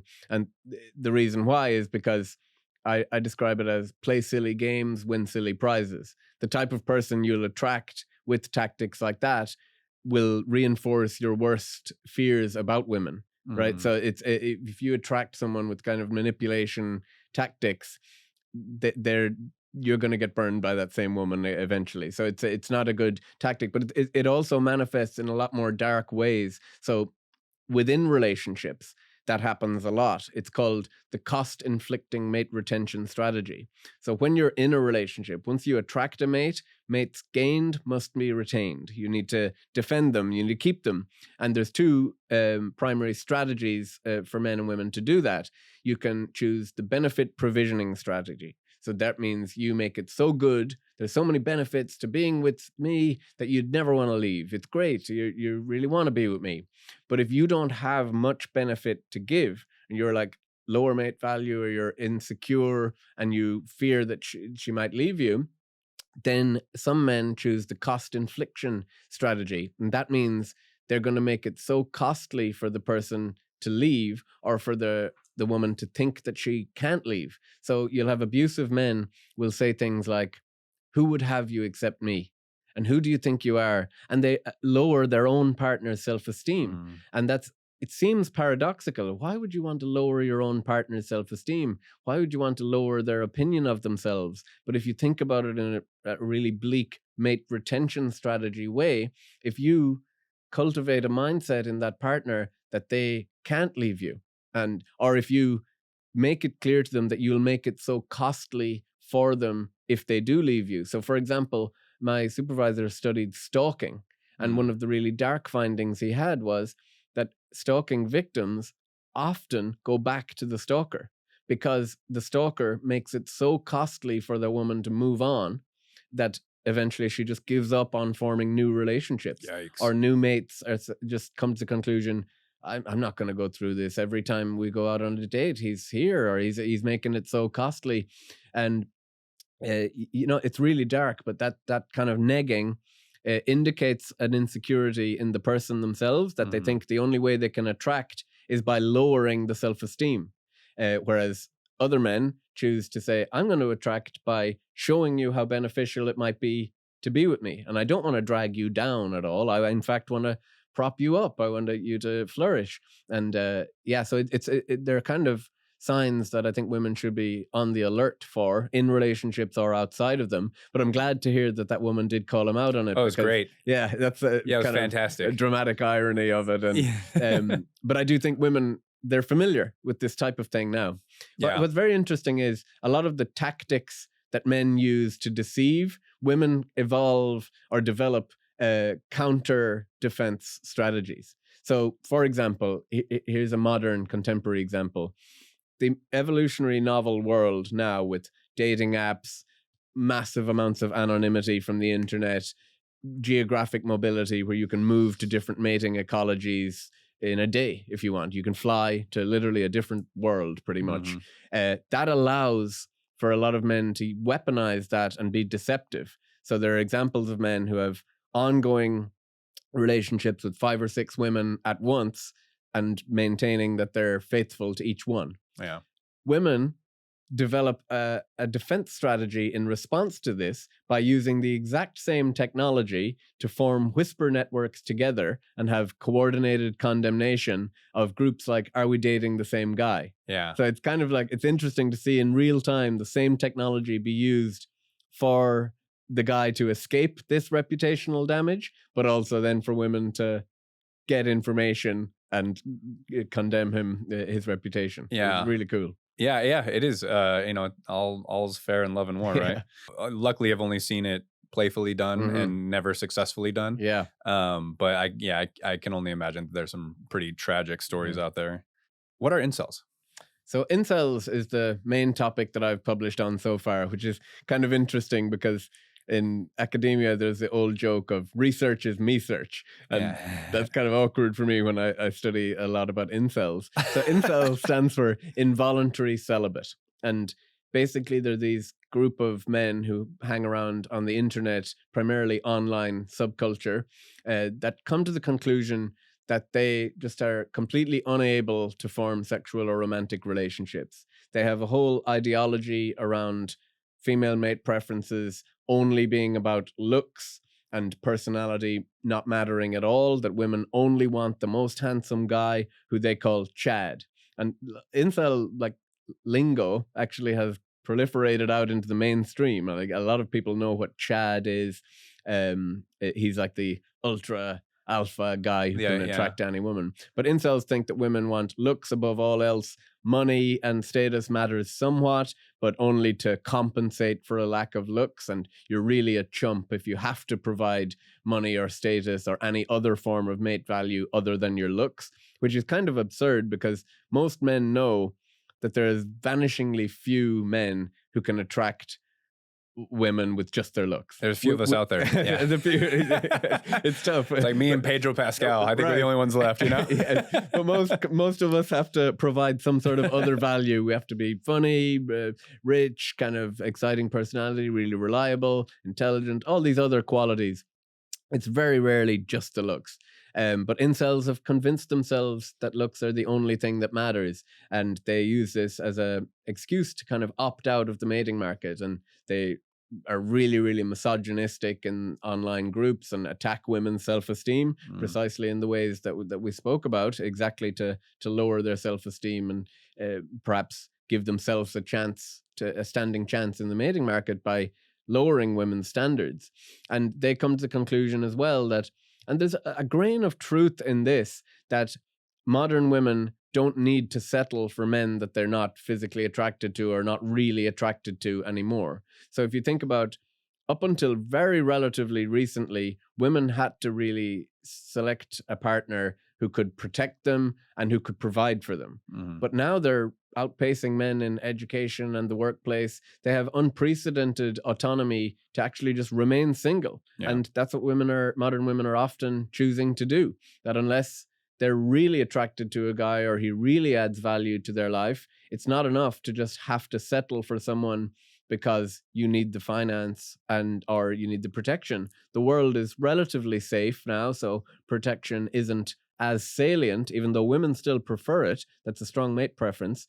And they don't need to settle with men because of financial dependency. So that does rule. It means that for modern men, they have to provide value either through their looks or in some other ways. And incels find that very difficult to do. So they just come to the conclusion feminism has ruined modern mating and we're opting out. And some of our studies on them, their mental health is just extraordinarily low. Like really, it can be hard to have sympathy for this group because they're so antagonistic and they're so misogynistic and kind of victimhood mindset. They score really high on that trait.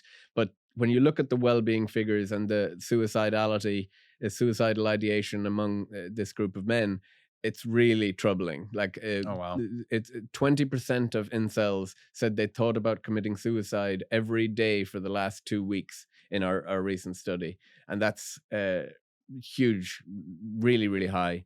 There's an overrepresentation of autism among these men who they struggle.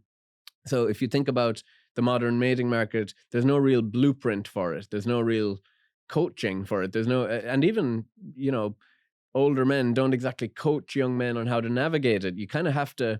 Mating is a ruthless game that once you become a teenager, you're kind of thrown into it without any guidance, and you have to figure it out through trial and error, and it's complex, and what one woman likes is very different than what another one likes, and you come to a conclusion and you keep fumbling around and trying, learning from your mistakes, and you figure it out eventually, and what's on the other side of all that rejection and anxiety is worth it.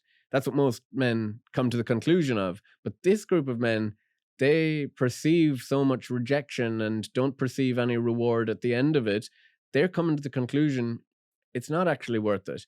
And if you're a young man with autism and no one can explain to you clearly how the mating market really works, and it's confusing and it's different for each person, and that can be you can imagine why they'd come to the conclusion must be an incel. It must be just impossible, and it must be only the good-looking guys who can do it. And that ideology is very inviting for them then. But it's a pretty dark group outside of just their own mental health. They're very misogynistic towards others, like I've said. And in a handful of cases, they've actually killed people. There's been a handful of ideologically motivated spree killings. Like kind of they share a similar profile with school shooters who just are so nihilistic and have given up on life that it's kind of like a suicide going down in a blaze of glory. Taking other people with me. Yeah.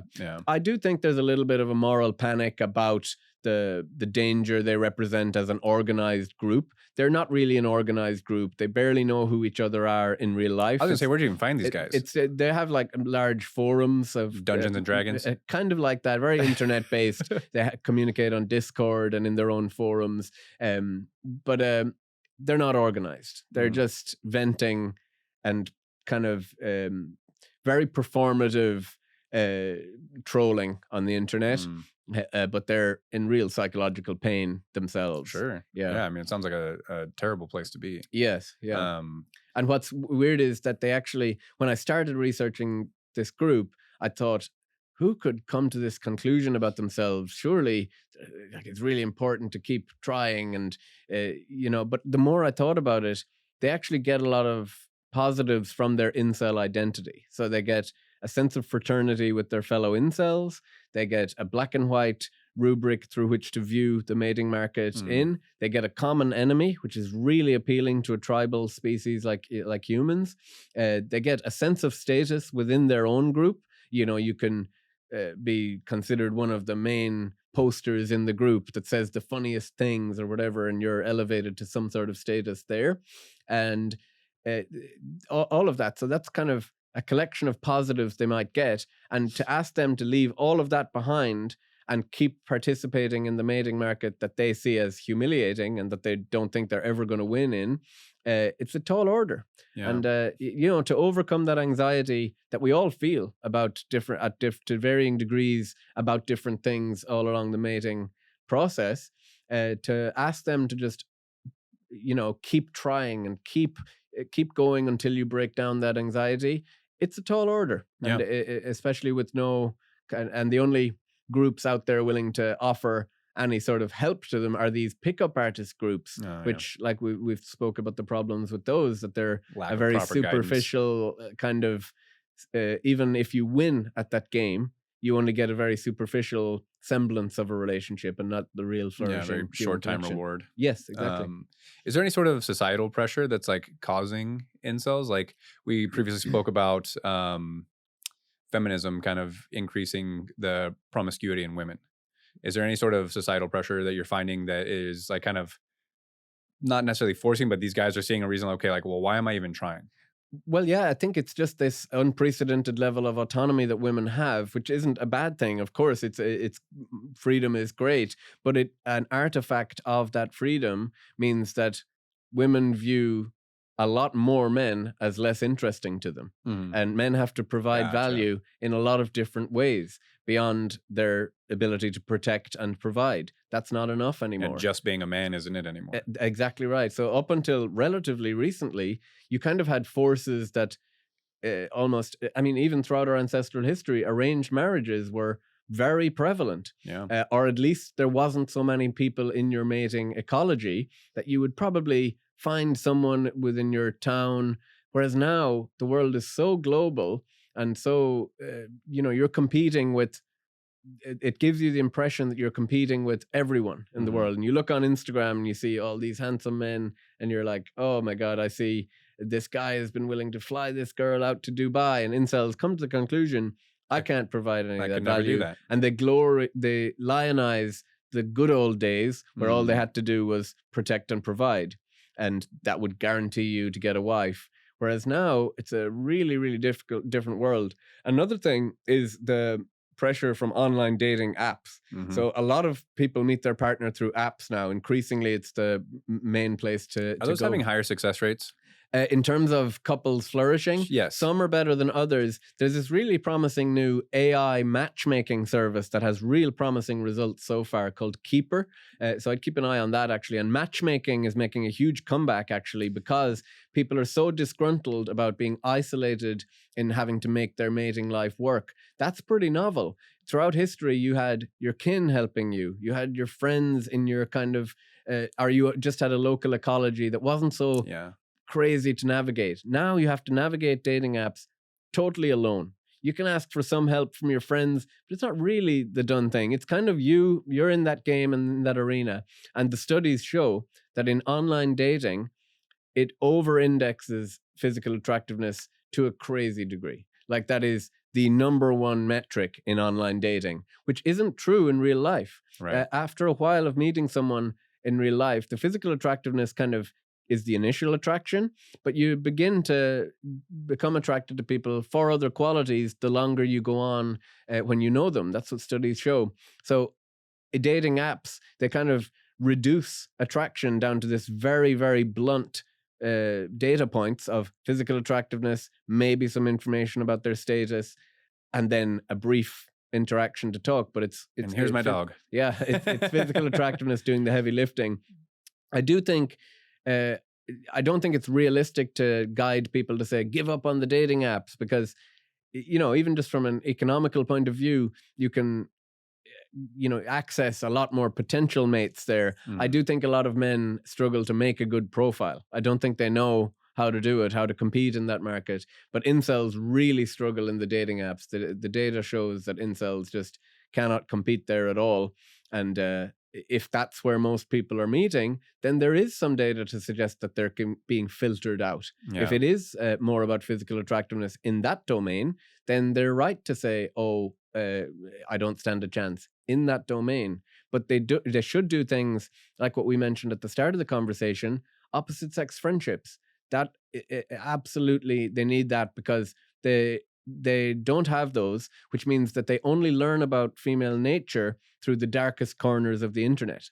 So it's almost impossible to come to the ideological conclusions about women that they come to if you have a few female friends. Yeah. If you have a sister, a female cousin, or something like that, it's almost impossible to think, oh, that's what women are like. They're all evil, basically.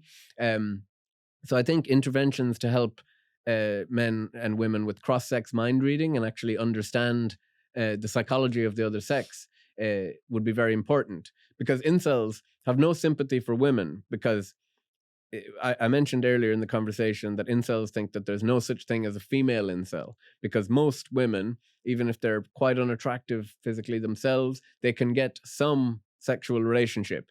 And for incels, or perhaps even most men, some is better than none, always. Whereas for women, that's not quite true. For men, maybe sex is like pizza. There's some pizza is better than none. No bad pizza. There's no bad pizza. Yeah. There's good pizza, less good pizza. There's no bad pizza. It's still pizza. Whereas for women and sex, I think there's bad pizza, right? They would prefer not have sex at all and remain single than settle. And that's not the case for men. So men think that they're seeing women as living life on easy mode because they can go out and get this short-term sex that the men would like. But if it's not what women want, then it isn't a privilege. So helping men and women understand the different struggles they face on the mating market is really important. Yeah. You touched on some good points there. I have 3 sisters, and two of them are older than me, one of them's younger. And I've always been accused of like being flirty. And to me, I'm like, no, I'm just comfortable. Like I could be around, name a celebrity, Sydney Sweeney, and like I'm not going to be like in the corner like, oh shit, like it to me, like it's something that I've always felt naturally comfortable in those scenarios. Yes. So like I said, I've always been accused of being flirty in those situations, and especially given what I do for a career, like there's times where I'm just being helpful.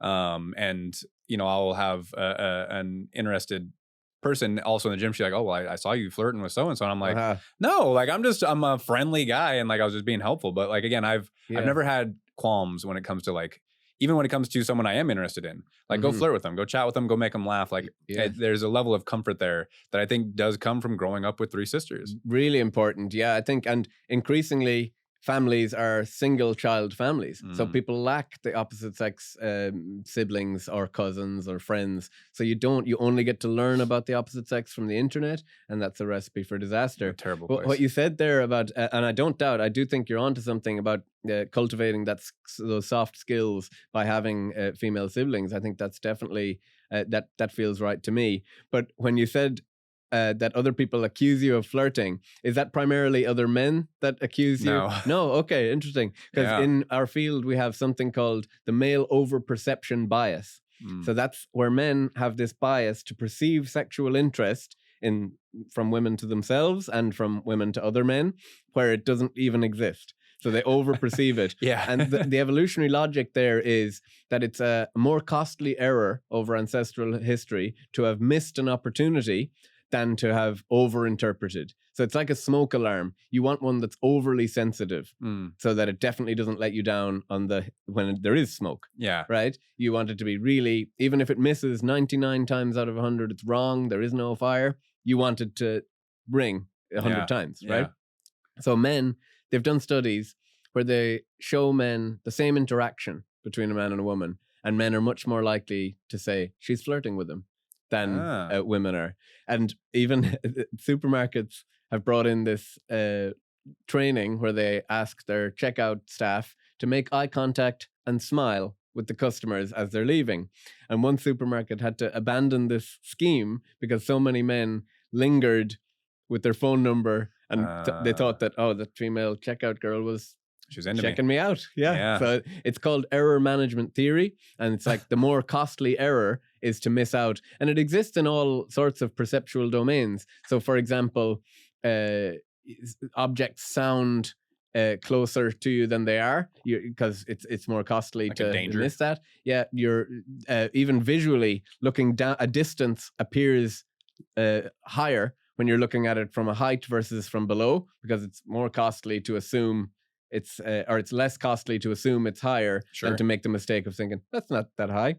So and then you jump to your death. Yes, exactly. So we manage our errors in ways that kind of encourage an optimistic view in some ways. So is that like your buddy that thinks the stripper was actually into him? Exactly right. That's almost like she was working, because the one time that she actually is, right, he doesn't want to miss that opportunity. That waitress was flirting with me. It's not that costly to actually assume she's interested. It's a little bit embarrassing. Maybe, I thought she was interested and she wasn't, but it's much more costly to have missed out on the opportunity. So that's what has been favored by selection in men.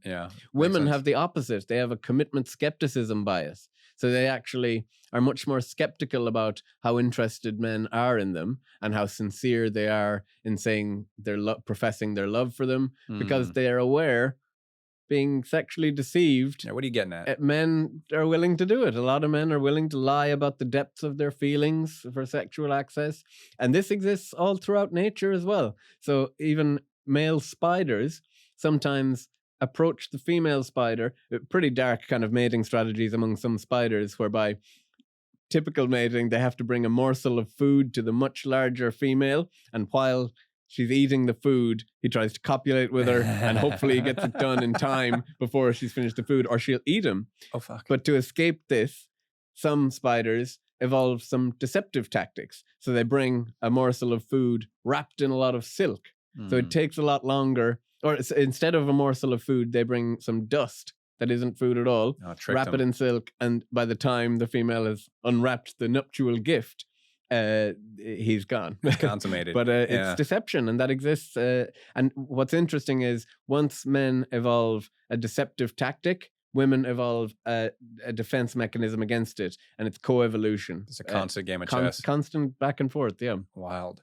Now, with the incel community, do you see any uprise or any sort of thing? Like, I feel like this is definitely more of a modern thing with the rise of social media and stuff. Catfishing.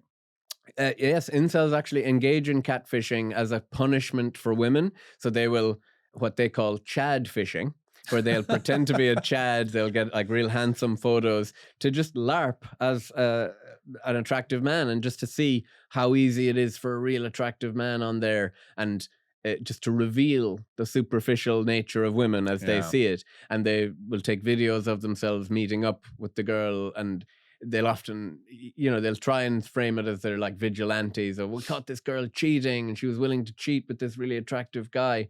But it's mostly just for their own fun, to try and be hostile towards women. So yeah, the catfishing, the modern technology, the modern world is just so, there's a massive example of evolutionary mismatch. It's just so far removed from the type of world we evolved in. So hunter-gatherer living was what the vast majority of our ancestral history was, and that's the environment that shaped our psychology. So now that our psychology that was shaped in those environments operates in a much different world, where you have unlimited potential mates on your phone, on a dating app, what does that do to your mating psychology? It makes you much less likely to want to commit, makes you much more likely to want to keep searching, makes you stimulates all the sorts attention of things. span. Even then, once you form relationships, your anxiety about retaining that mate is much higher, because you're looking at all the competition, and there's competition that you don't even know about. In our ancestral history, you would have known the mating competition. There was 10 or 12 guys your age in the group, in your village, and you could keep an eye on them. You can't keep an eye, and it leads to these kind of hyper surveillance tactics in relationships, where couples are constantly monitoring, where are you? Why did you like that girl's Instagram photo? Who are you following? Why is she messaging you? All of these evolutionary novel cues that induce chronic kind of anxiety among people. Even if you think about something like approach anxiety. So why would people get anxious in the modern world about approaching a girl that they're interested in? Well, because ancestrally, that could have been a death sentence. If you got a handful of rejections in an ecology where there was only a couple of dozen potential mates in your lifetime, that was really bad for your reputation.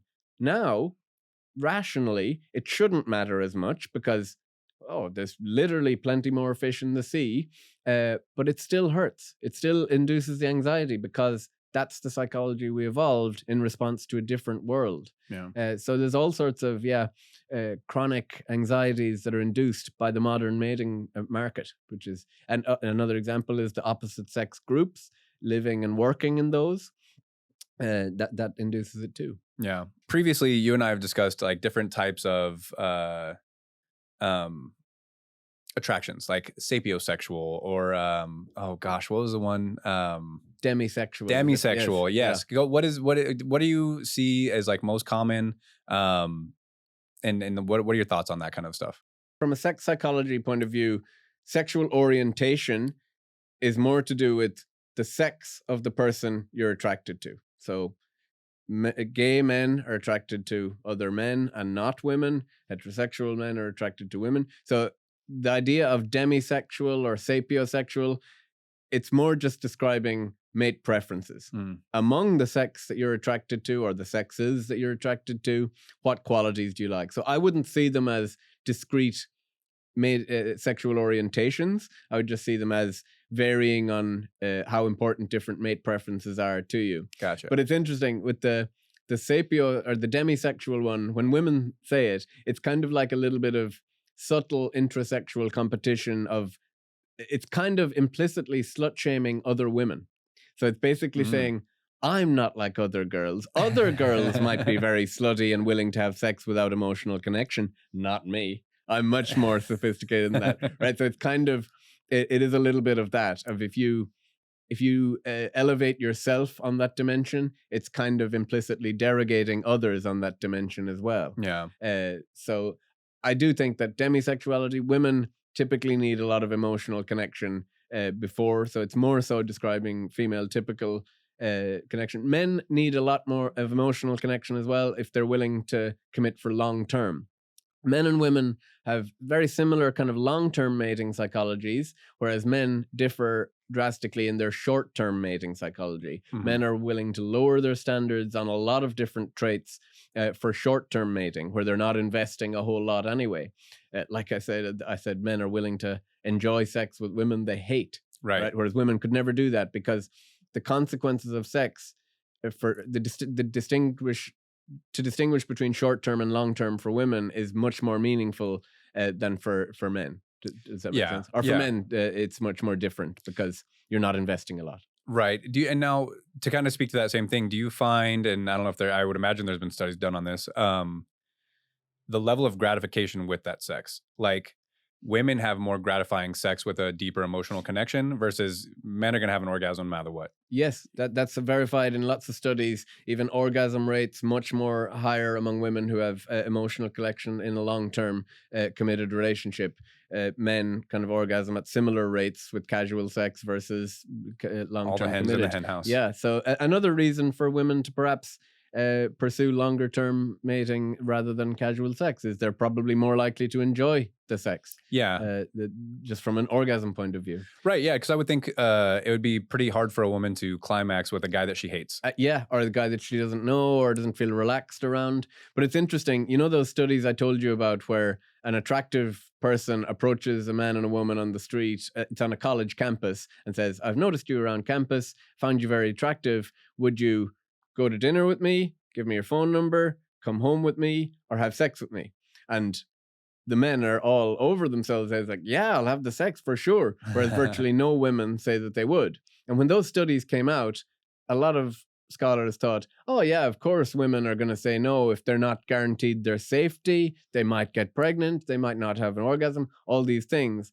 But even in follow-on studies that have promised all of that, they've said, okay, imagine the scenario where nobody finds out, you have the best sex ever, you don't get pregnant, no STD, all of this is controlled for. No strings attached. Still a huge sex difference between men and women. Really? Right? So because you can tell people that those concerns are squashed in here and now, but ancestrally, those are the concerns that shape the psychology. So they're still not as inclined. They need a lot more information about a sex partner before they're willing to do it. Whereas men, they're kind of happy enough to do it for the most part. There are men who have very typical long-term mating oriented sexual psychologies that are more female typical, and there are women who enjoy casual sex. But the on average group differences are very large between men and women there. Yeah, guys are going to shoot first, ask questions later. Yes. Yeah. Well, I think that's a good place for this conversation to climax. Pun intended. Yeah. Why don't you, what are you working on now? What do you got coming up? So I'm working on this idea about mating anxiety, about all the different kind of worries people have about getting into relationships, during relationships, even after relationships. Have I chosen the right partner? Is there someone else better out there? There's a series of anxieties, and that's different. In psychology, anxiety is typically described as something people have generally high or low. They don't apply it to specific domains. Mm-hmm. So I think there's a real need to bring all that together, the mating domain, and look at all the different anxieties that occur. And so that's what I'm going to be getting my teeth stuck into. We're interested in all sorts. I'm interested in mate preferences, infidelity, loads of different things. So I'm sure there's plenty we can talk about down the road as well. Yeah. We'll have to run it back. And I mean, after you've published some more papers and done some more studies, and I mean, I won't be the incel guy anymore. Be something else. Or the sex doll guy. Yeah. Two very different topics. Yeah, but maybe they go hand in hand. The incels and the sex dolls. Yeah, there's a connection. They're the market. Yeah, they are the market. All right, cool. Well, why don't you tell the people where to find you, tell people where to find some published articles you have. So if you are interested in our publications, we publish them all on the BUS Evolutionary Psychology website. You can also check out my Google Scholar, or if you follow me on X at Costello William, you'll be able to keep up with all my work. I post it all there. Or just look for me on the internet. I'm not hard to find. Shoot me an email if you're interested in what I had to say, or even if you hated it. Yeah, it's all research, right? Yeah. Well, cool, man. I really appreciate you coming on. We've been talking about doing this for a while. So with Valentine's Day coming up, I figured it would be a good time to get you in here and talk about it. Not a lot of romance, but a lot of sexual evolution, which is great. Quick side story. I remember my senior year of high school. On Valentine's Day, I told my principal, happy VD. Yeah. He's like, do you know what that means? I was like, yeah, Valentine's Day. And he's like, no, do you know what that means? I was like, oh, plausible deniability. Yeah. No, I played stupid. I'm just a high schooler. What do I know? But yeah, man, again, I really appreciate you coming on. Great conversation. Would love to run it back soon and get into some more of the nitty gritty. Yeah, had a lot of fun. All right, everybody. Again, this has been the Lion's Pit Podcast. I'm your host, Nick Gomez. My guest today, William Costello. Shout out to Set, that is SETT at getset.co, the new nicotine alternative pouch. Give them a look, especially if you're trying to get off nicotine, avoid the roller coaster ride that is nicotine. Great new flavors out with blood orange and mint, more of a spearmint flavor, which I really enjoy. And then shout out to Ghost Muay Thai. They are a new Muay Thai brand on the market, making some of the most appealing apparel. Very, very cool stuff. A lot of like street art type stuff. So give them a shout as well. And don't forget to tune in next time.